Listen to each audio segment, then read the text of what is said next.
दोस्तों, भगौड़ी का इतना बड़ा झूठ का पर्दाफाश। आप सब जानते हो भगौड़ी नंबर 1 की मक्कार और झूठी औरत है। लेकिन आज इसने जो अपने बच्चों का झूठ बोला है ना, उसे सुनकर आप एक माँ पर शर्म करोगे।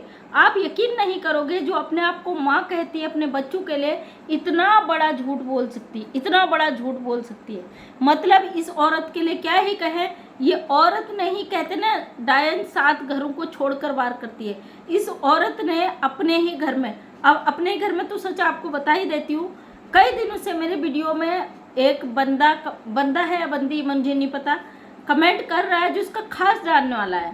और वो हमेशा ये कहता है कि ये सीमा हैदर के बच्चे नहीं हैं। सीमा हैदर इन बच्चों को ट्रेन करके पहले ही पाकिस्तान में ट्रेनिंग देकर भारत में अपने साथ लाई है। तो उस चीज़ को मैंने इग्नोर किया, नहीं उसको माना, क्योंकि भैया एक तो सीमा हैदर लगातार बीच बीच में बच्चों को ले आती है और ये दिखाती है, जब इसके बच्चों पर सवाल खड़ा होता है तो ये उनको लेकर आ जाती है। दूसरा, गुलाम हैदर भाई वहाँ से अपने बच्चों की मांग कर रहे हैं।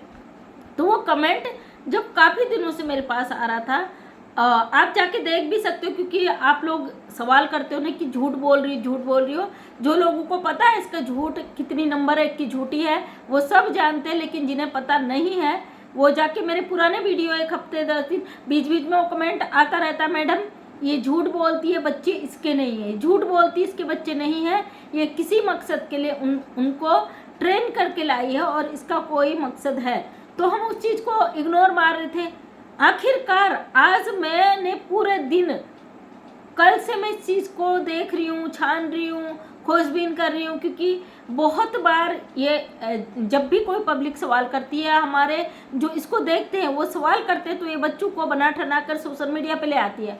आज इसने फिर मैं सोचने पे मजबूर थी, मैं क्या पूरे भारत की जितने भी भाई बहन आवाज़ उठा रहे भगौड़ी को लेकर, हर कोई ये सोचने पे मजबूर था, आखिर एक माँ इतनी लापरवाह कैसे हो सकती है, अपने बच्चों को दूसरे मुल्क में दूसरे के उसमें कैसे परोस सकती है। लेकिन आज मैंने बहुत खोजबीन की, बहुत अपना सर फोड़ा, अपना सर खपाया और इसका चीज़ें मैंने आज निकाली। मैंने इसकी बहुत सारी वीडियोस देखी जिसमें ये महिला शुरू से अब तक अपने बच्चों के लिए कितनी केयरफुल है और अपने बच्चों के लिए क्या क्या चीज़ कर रही है और क्या क्या नहीं कर रही, ये सब चीज़ें मैंने इस पर निकाली। बता नहीं सकती क्योंकि आप सबका देखा हुआ है, इतना वीडियो लंबी हो जाती है। तो आज मैंने ये चीज़ें यहाँ पर सोशल मीडिया पे देखी। तो दोस्तों, इतना छानने के बाद, इतनी खोजबीन करने के बाद आखिर आज मैं यकीन करने पे मजबूर हो गई, क्योंकि आज जो सोशल मीडिया पे इसने किया, ये अपनी बच्चों को फिर से लाई, फिर से इसने लप्पू के कंधे में बिठा लिया, फिर से वो चीज़ें करी, फिर से वो अश्लीलता करी। और लप्पू का कहना है कि 8-8 घंटे मेरी पीठ में वो बच्चियाँ बैठती हैं। यहाँ तक कि कल के कई लोगों ने इसकी बेटियों को लेकर सवाल खड़ा किया था कि लाइव में इस तरीके से बच्चों को लाती है। आज ये डबल लप्पू के सामने में उस बच्ची को लाई और उसके साथ साथ ये बच्चों से ज़बरदस्ती बुलवा रही है, जय श्री राम, राधे राधे, और बच्चे गाना गा रहे हैं, हम भारत का बच्चा बच्चा जय श्री राम बोलेगा। मतलब अगर हमारे बच्चों को अगर इस्लाम की कोई चीज़ें याद करने को या हम कितना ही रटाएं तो काफ़ी दिन लग जाते, वो नहीं समझते। इस्लाम तो छोड़िए, वो अपने ही मजहब की चीज़ों को सीखने के लिए, रामायण जो भी है भारतीय, उसको रटाने के लिए हमारे बच्चों को बड़ा स्ट्रगल करना पड़ता है, हम नहीं करवा पाते, क्योंकि आजकल का जो पढ़ाई का हिसाब है और हमारे बच्चे इतना नहीं ट्रेन कर सकते। ये बच्चे वेल ट्रेंड, और ये बेटी साफ शब्दों में कह रही मेरे भारत का बच्चा बच्चा जय जय श्री राम बोलेगा। मतलब छोटी सी बच्ची, जो छोटी वाली बेटी है वो भी बड़ी वाली भी, मतलब बच्चों को पूरी तरीके से प्रॉपर ट्रेनिंग देकर एक एक चीज़, आपने देखा होगा सोशल मीडिया पे बच्चों को आने नहीं देती और उनको बोलने नहीं देती। कभी कभी गलती से उनकी जुबान फिसल जाती, जैसे कि एक वीडियो में बच्ची ने बोला है, जब उससे एक पत्रकार सवाल पूछी, क्या आप अपने पाकिस्तान के खिलाफ लड़ पाओगे, आप जो कह रहे हैं कि आप आर्मी में जाओगे, तो बच्ची ने साफ शब्दों में कहा नहीं, हम पाकिस्तान के खिलाफ नहीं लड़ेंगे। तो ये बंदी, जो भाई ने मुझे बार बार कमेंट किया था कि ये इसके बच्चे नहीं हैं, ये बच्चों को ट्रेनिंग दे के लाई है और ये बच्चों को उनका ब्रेन वॉश करके सिखा करके उनको लेके आई। आज मैं मजबूर हो गई ये सोचने पर, आखिर क्या ये सच है। मुझे लगता है सच भी हो सकता है, क्योंकि सीमा हैदर हालांकि एक आध बच्ची की शक्ल इससे मिलती है और गुलाम हैदर से भी मिलती है, लेकिन फिर भी जिस तरीके से बच्चे फुल ट्रेंड है, बच्चे किसी भी चीज़ को वो नहीं कर पाते, कैमरा के आगे सामने बिल्कुल एकदम सटीक से जवाब देते, वहाँ पे हम मजबूर हो गए। और आप साथ में देख रहे हो आज लप्पू का परिवार पूरा खानदान गायब है लाइव से, वहीं बबीता रानी भी अलग से लाइव कर रही है। तो क्या कारण हो सकता है? मोबिन मलिक सर ने एक छोटा सा वीडियो डाला था जिसमें कुछ बोला नहीं है कि काटू को हम जड़ से ख़त्म करते हैं। तो मुझे लगता है उस संदेश के बाद ये समझ चुके हैं कि मोबिन मलिक सर अपने केस में तेज़ी से इम्प्रूवमेंट कर रहे हैं। और आज जो बांदरिया है ना, वो छिपकली अंजलि जी से कहते हैं, जो बहुत ज़्यादा अश्लीलता कर रही थी और जिसके लिए कई लोगों ने वीडियो बनाए, मैंने भी बनाए, कि आखिर ये जेल जाएगी तो इसकी छोटी बच्ची का क्या होगा।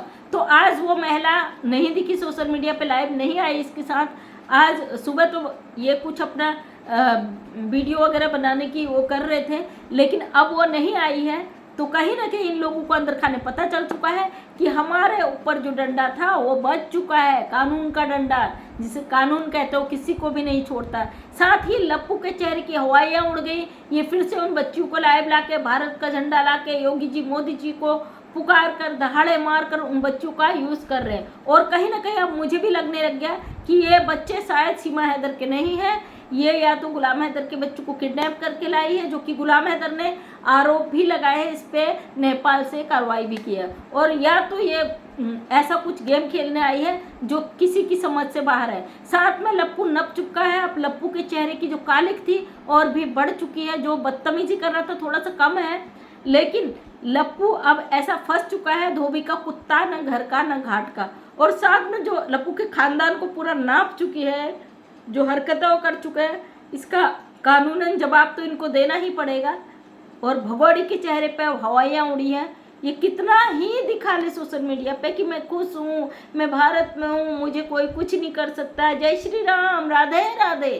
तो बेटा तेरी राधे राधे अब होने वाली है, तेरा राधे राधे की शुरुआत हो चुकी है, क्योंकि तूने सनातन के आड़ पर जो गंद फैलाई है। क्योंकि हमारा कानून कभी भी, जो तू कहती ना मेरा भारत मेरा भारत, सबसे पहले तो तेरे पे यही धाराएं लगेंगी कि तू इनलीगल घुसकर आई है, भारत को अपना कहने की ज़रूरत तूने की है। किस आधार पर कहेगी लप्पू मेरा पति है, सचिन मीना मेरा पति है? उसकी शक्ल देखी, तुझसे आधे से भी आधे उम्र का हो। पहले मुझे लगता था लप्पू की शक्ल देख के, क्योंकि नशे करता है, मुंह पे इसके स्क्रीन पे जो सिलवटें आई है उसको देख के मुझे लगता था शायद ये भी उम्र दराज है।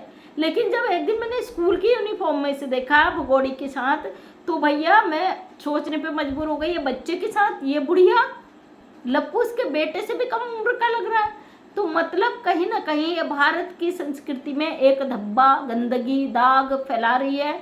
और ये महिला इस हद तक जा गिरी है, क्योंकि इसे भी पता है ये नदी के उस तट पर है, ना तो इधर जा सकती ना उधर जा सकती। इसके एक तरफ कहते ना कुआं, एक तरफ खाई, तो वैसी इसकी हालत हो चुकी है। और अब ये जो गंद मचा रही है, उस गंद में ये खुद ही फंस चुकी है।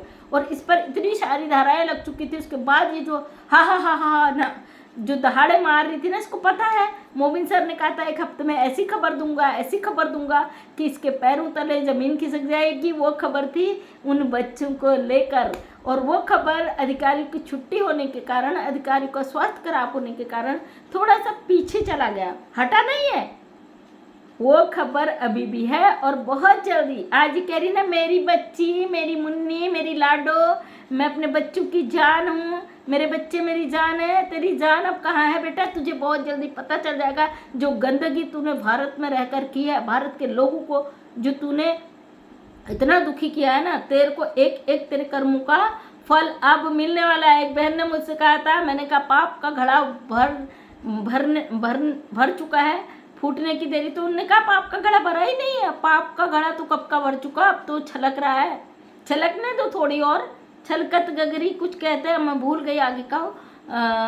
जो गगरी छलक जाती ना फिर वो संभलती नहीं है। अब ये सीमा हैदर एक वो छलकत गगरी हो गई, अब ये संभल नहीं रही है किसी से। वही समझ लीजिए कि अब इसका एंड आ चुका है और इसका जो हद था वो पार हो चुका है। मैं जानती हूँ कुछ कुत्ते भौंकने आएंगे, कुछ गालियाँ देने आएंगे, कुछ अश्लील कमेंट करने भी आएंगे। बिल्कुल करना भाई, क्योंकि मैं चाहती हूँ आपका एक एक का इतिहास के पन्नों में नाम आए, आप भी फेमस हो जाओ। वहाँ तक आपकी चीज़ें पहुँच भी चुकी हैं और आगे आप करोगे तो उस पर भी हिसाब किताब जारी होगा, क्योंकि बहुत सारे लोगों के नाम है भाई। आप भी उस लिस्ट में अपना इंतज़ार करना और ज़रूर करना कमेंट, चाहे सही हो या गलत हो, क्योंकि मैं चाहती हूँ आपका हिसाब किताब मैं रखूँ, क्योंकि इस महिला के लिए आप इस हद तक गिर चुके हो। आपको कोई अगर इसके विरोध में खड़ा है तो आप मर मिटने को तैयार हो, मरो मिटो कटो, हमें मतलब नहीं पड़ता है।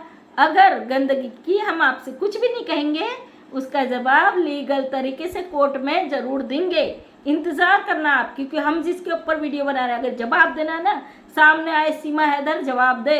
बका आप जो चटोरे तलवे चाटने वाले कुत्ता प्रवृत्ति के लोग हो, आपके भौंकने से हमें फ़र्क नहीं पड़ता। और फिलहाल इसके जो भाई थे एपी सिंह, वो भी पल्ला झाड़ चुके हैं, वो भी नहीं नजर आ रहे। कुछ दिन पहले, एक आध हफ्ता पहले उनका वीडियो आता है, सीमा को परेशान किया जा रहा है, सचिन मीना के परिवार को परेशान किया जा रहा है, लोग ऐसा कर रहे हैं, इनके साथ ये कर रहे हैं, इनको जेल होगी, इनको फांसी होगी। फिलहाल वो भाई जी जो एपी सिंह जी इनके वकील थे वो गायब हैं, हाथरस वाले मामले में उलझा हुआ हूँ बोल देंगे।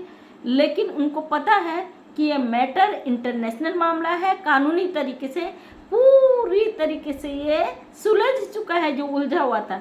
जो लोग कह रहे 1 साल से भाई कुछ नहीं हो रहा, 1.5 साल से कुछ नहीं हो रहा, भैया कहाँ है 1.5 साल, 4 महीने से कितना कुछ हो गया, आपको सब दिख रहा है, फिर भी आप सवाल ना करो भाई। कानूनी लड़ाई है, थोड़ा सा और वेट करो, अभी इसमें समय और लगेगा। अभी आप रोना धोना मत शुरू करना कि भगोड़ी नहीं जा रही है, कब जाएगी, दुख हो गया।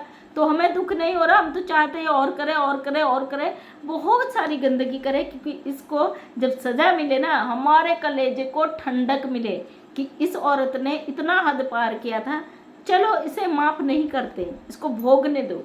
तो आप लोग टेंशन ना लीजिए, कुछ और वेट कीजिए, आपको मोटिवेट करने के लिए मैं आती हूँ। मुझे लेके मेरे हस्बैंड को लेके कुछ अपोजिट लोगों ने कमेंट किए थे, थैंक यू। मेरे हस्बैंड को 60 बोला था ना, थैंक यू आप लोगों का, क्योंकि भैया नंदी का जब बैल उतरता है ना तो भगवान शंकर का डमरू खुद ही बजने लग जाता है, याद रखना। आपने 60 का दर्जा मेरे हस्बैंड को दिया, वो देश के सिपाही हैं।